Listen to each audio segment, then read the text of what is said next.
Enorme amargura. Y fue entonces cuando me pregunté, ¿hasta qué tiempo esas obras podrán ser conocidas por todos?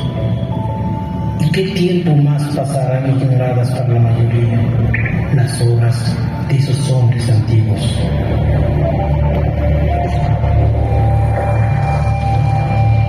Cuenta el Popol Vuh la mitología maya del pueblo de los quichés. Cuenta la creación de los hombres del maíz. Yunziló, Axil Sajo, Ajato Tepeu, Yotel Cucumats. Los progenitores, los creadores y formadores Tepeu y Cucumats hicieron a los hombres. De tierra, de lodo, hicieron la carne del hombre. Pero vieron que no estaba bien, porque se deshacía, estaba blando, no tenía movimiento, no tenía fuerza, se caía, no movía la cabeza, no podía ver hacia atrás. Al principio hablaba, pero no tenía entendimiento. Se obedeció dentro del agua y no se pudo sostener. Entonces los creadores, los formadores, desbarataron y deshicieron su obra, y enseguida dijeron: Hay que reunirse y encontrar los medios para que el hombre que formemos, el hombre que vamos a crear, nos sostenga y alimente, nos invoque y se acuerde de nosotros. A continuación vino la adivinación, la echada de la suerte con el maíz y el cité, y fueron hechos los muñecos labrados de madera. Se parecían al hombre y hablaban como el hombre. Poblaron la superficie de la tierra. Existieron y se multiplicaron. Tuvieron hijas, tuvieron hijos los muñecos de barro, pero no tenían alma ni entendimiento. No se acordaban de su creador. Caminaban sin rumbo y andaban a gatas. Sus piedras de moler, sus vajillas de barro, sus ollas, sus perros, sus pavos, todos hablaron. Todos, tantos cuantos sabían, manifestaron. Nos hicieron daño, nos comieron, les toca el turno, serán sacrificados. Y dicen que la descendencia de aquellos son los monos que existen ahora en las selvas. Por esta razón, el mono se parece al hombre. He aquí el comienzo de cuando se celebró un consejo acerca del hombre, de cuando se buscó lo que entraría en la carne del hombre. De Bashir, de Cayalá, así llamados, vinieron las mazorcas amarillas y las mazorcas blancas. Estos son los nombres de los animales que trajeron la comida: yak, equiu, que, hilo, gato del monte, coyote, cotorra y cuervo. Y de esta manera se llenaron de alegría, porque habían descubierto una hermosa tierra llena de deleites. Abundante en mazorcas amarillas y mazorcas blancas, y abundante también en mucho cacao. Innumerables los zapotitos rojos, las frutas, los frijoles, la miel. Los animales enseñaron el camino. Y moviendo entonces las mazorcas amarillas y las mazorcas blancas, hizo Shmukamé 9 bebidas.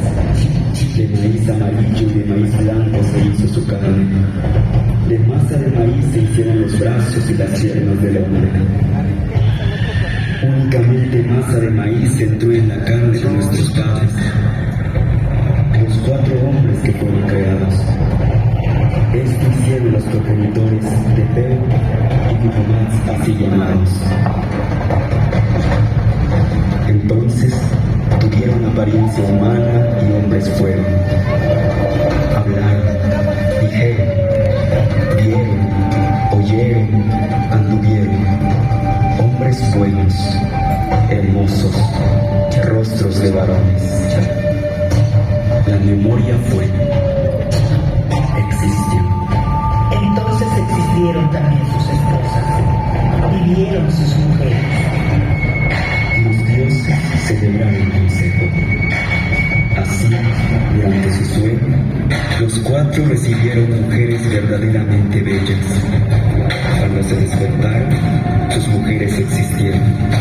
Sus corazones se regocijaron al instante a causa de sus esposas.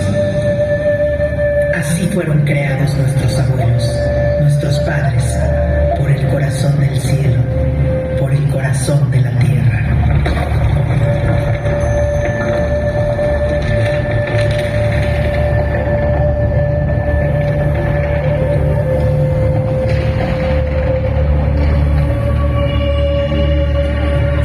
civilización maya floreció en lo que hoy son los estados de Yucatán, Quintana Roo, Campeche, Tabasco y Chiapas, los países de Guatemala y Belice y el occidente de Honduras y El Salvador. Hace al menos unos 4.000 años, grupos de recolectores y cazadores iniciaron su vida agrícola. Con el tiempo, fueron creando sus propios caracteres culturales, ocuparon una mayor extensión territorial y se intensificó el intercambio cultural y comercial con otros pueblos mesoamericanos. Los antiguos mayas construyeron decenas de ciudades-estado con imponentes centros ceremoniales como Palenque, Uxmal, Yaxchilán, Chichén Itzá, Tikal, Calakmul, Tolinán o Bonampak.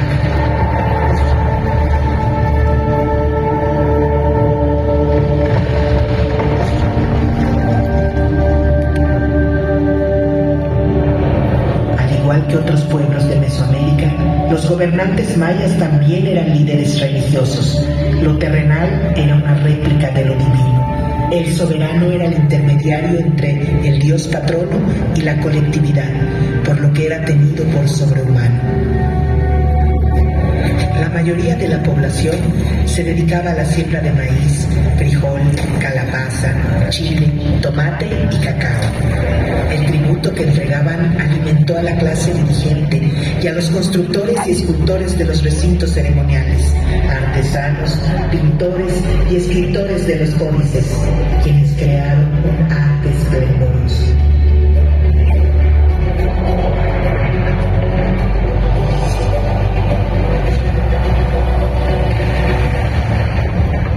Esta es la ciudad de Chichén Itzá, una de las más imponentes urbes construidas por los antiguos mayas. Su mayor esplendor tuvo lugar entre los años 900 y 1200 de nuestra era, cuando llegó a ser habitada por más de 50.000 personas. Es una ciudad cosmopolita y diversa, corazón de toda la península.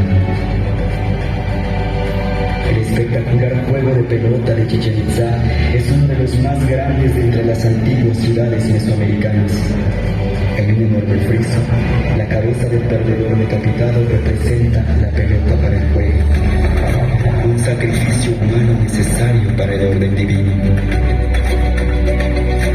Esta construcción fue diseñada para observar la bóveda celeste. Los antiguos mayas fueron grandes observadores del universo y desarrollaron avanzados conocimientos matemáticos, siendo de los primeros pueblos del mundo en utilizar el cero. Los calendarios mayas son probablemente los más complejos que ha creado la humanidad. Calcularon con gran exactitud el año solar, el ciclo lunar, los eclipses y el movimiento de Venus.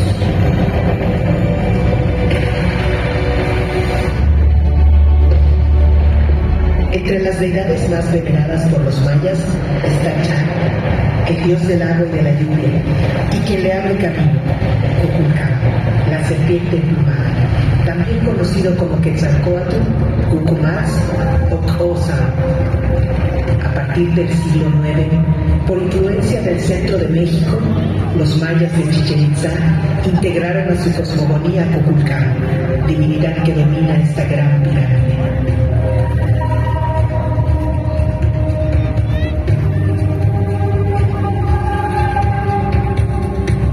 En su interior existe un pasadizo que lleva a dos bóvedas, donde fue encontrado una representación del jaguar, animal sagrado maya, y la escultura conocida como Chacmol, un mobiliario ritual que su uso y significado sigue siendo un gran misterio. Cada solsticio de primavera, en esta pirámide se observa descender a Cuculcán, ser divino que provoca el flujo de las sustancias entre el mundo de los dioses y el mundo de los hombres. Es el extractor. Como viento abre camino a las lluvias, como Venus abre camino alternadamente al sol y a las sombras de la noche. Como señor de los árboles cósmicos abre el camino calendárico a los dioses transformados en tiempo. Extrae al género humano y al niño que nace. Extrae para el pueblo la luz, el calor y el alimento. sostiene el cielo.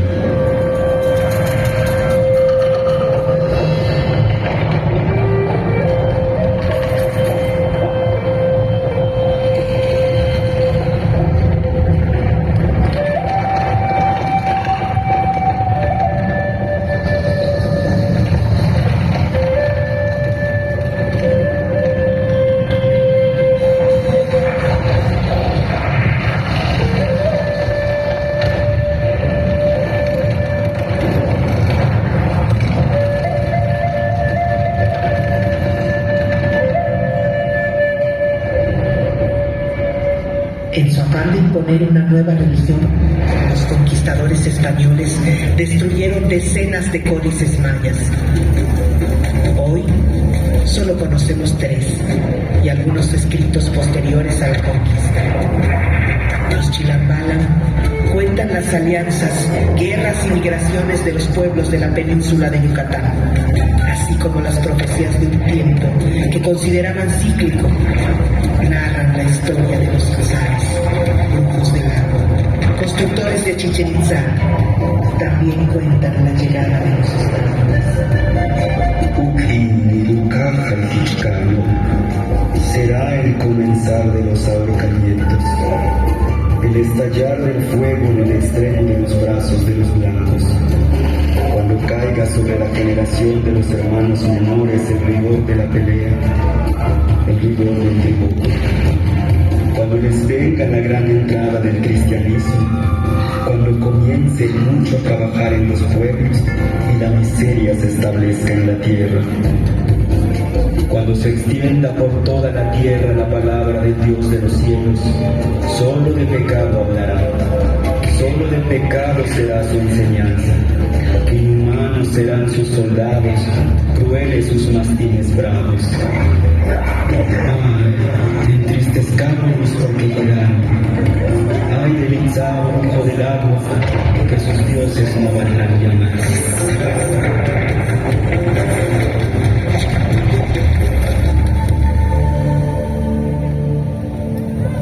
Durante muchos años, el pueblo maya resistió a la colonización, manteniendo vivas sus tradiciones, lengua y costumbres.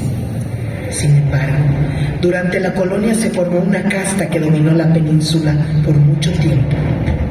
A finales del siglo XIX, durante el Porfiriato, esos grandes dueños y señores de la tierra extendieron el cultivo del enequén. Los campesinos que antes tenían cierta libertad de sembrar sus propias parcelas fueron arrastrados a las haciendas, donde nacían y crecían como peones acasillados. Los mayas, junto con miles de indígenas capturados en el estado de Sonora, fueron sometidos a la esclavitud por deudas, a trabajos forzados, a castigos corporales y a un profundo desprecio por su cultura. Un hacendado así justificaba el maltrato. Es necesario pegarles, es muy necesario, porque no hay otro modo de obligarlos a hacer lo que uno quiere. ¿Qué otro medio hay para imponer la disciplina en las fincas? Si no los golpeamos, no harían nada. Contra esas condiciones, los mayas se rebelaron. Cuando triunfaron los revolucionarios del norte contra la dictadura de Victoriano Huerta, en Yucatán las cosas comenzaron a cambiar. En 1915 el general Salvador Alvarado es nombrado gobernador provisional de Yucatán con la encomienda de llevar a cabo el programa de la revolución. Carrillo Puerto lleva 2 años en el Ejército Libertador del Sur. Aprende de la lucha de los zapatistas y ayuda a repartir la tierra en la región de Cuautla.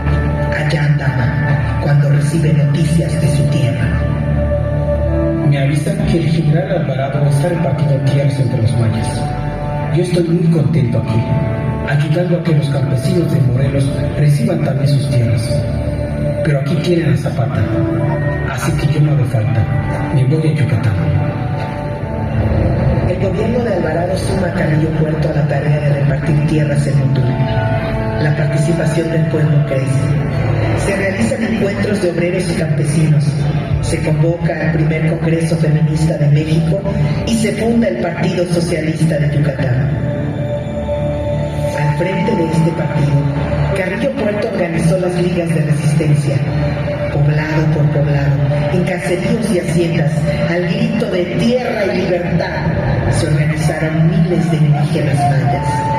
En 1917, los socialistas yucatecos ganaron las elecciones. Un trabajador ferrocarrilero es elegido gobernador y Carrillo Puerto diputado. Las fuerzas desatadas provocan algo imposible de imaginar años antes. En Motul se reúnen los hombres del maíz. Dirigentes de todas las regiones de Yucatán dan su voz. Hay que sembrar maíz y ser autosuficientes. Hay que regenerar la comunidad, reanivar la cultura y recuperar la dignidad. Los hacendados enequeneros defienden sus privilegios y desde los tradicionales periódicos atacan al gobierno socialista. El presidente Carranza se inclina a favor de la oligarquía local, detiene las primeras reparticiones de tierra y envía a un nuevo responsable del Ejército Federal a Yucatán, que reprime a los dirigentes de las ligas de resistencia. Carrillo Puerto denuncia la restauración conservadora en Yucatán y sale exiliado a la Ciudad de México. Cuando es derrotado Carranza, los hacendados de Yucatán ya no tienen el apoyo del centro y Carrillo Puerto regresa a su tierra. En el puerto de Progreso lo recibe una multitud. En 1921, los socialistas en Yucatán se vuelven a organizar. Las ligas de resistencia crecen al llamado de Carrillo Puerto, que recorre todo el estado como candidato a gobernador. Antes de las elecciones, en el pueblo de Izamal, los dirigentes de las ligas se reúnen en un segundo congreso. Algunos que solo hablan maya o no saben escribir trazan sus objetivos, a los que llaman nuestras utopías. Se propone la expropiación de las tierras de las haciendas y distribuir sin intermediarios los frutos del trabajo. También acuerdan promover las demandas feministas y desterrar los prejuicios que han esclavizado a las mujeres. El pueblo maya vota abrumadoramente por su cubún Felipe, como le llaman, hermano Felipe. En la Plaza Grande de Mérida, el nuevo gobernador dice ante miles de personas: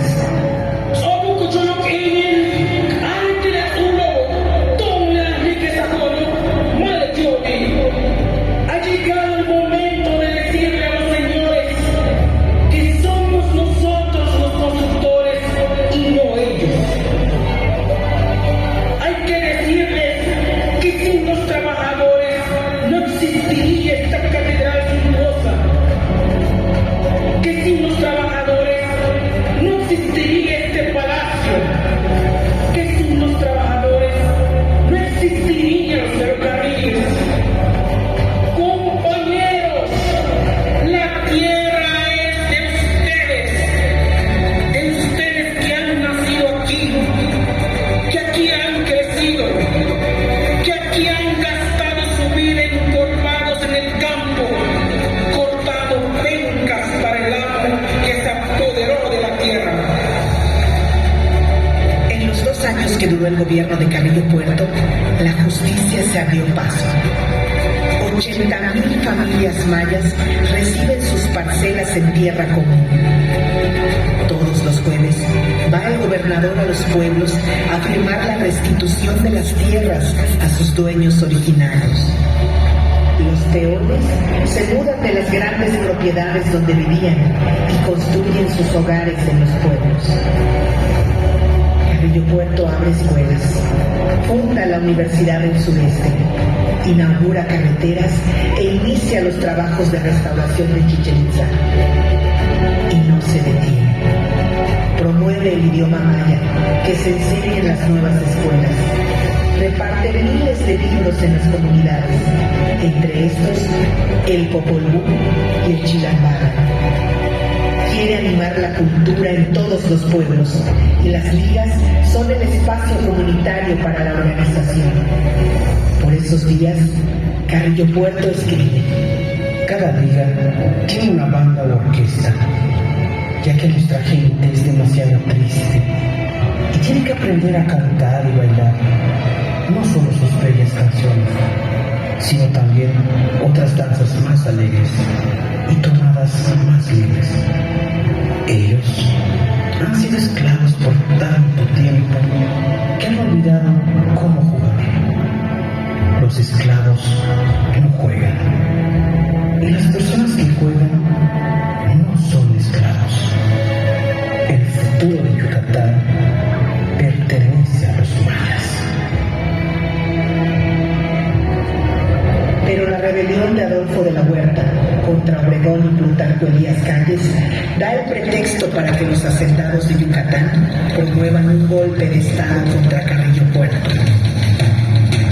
Los viejos dueños de Yucatán, la casta acostumbrada a mandar, no tolera el gobierno del pueblo. Los militares al servicio de los hacendados toman medida. Carrillo Puerto, con sus colaboradores más cercanos, viaja a Motul, mientras los golpistas los persiguen. En la estación del tren de su pueblo los reciben miles. El pueblo no está armado y Carrillo Puerto quiere evitar una masacre. Entonces pide a la gente que regrese a sus casas. En su escape busca el mar para embarcarse, pero es capturado y sometido a un juicio sumario.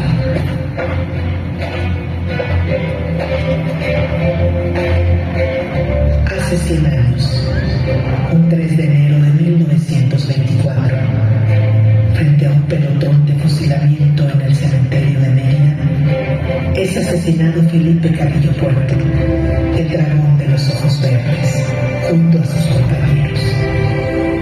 Hasta hoy se canta en su memoria en muchos rincones de Yucatán.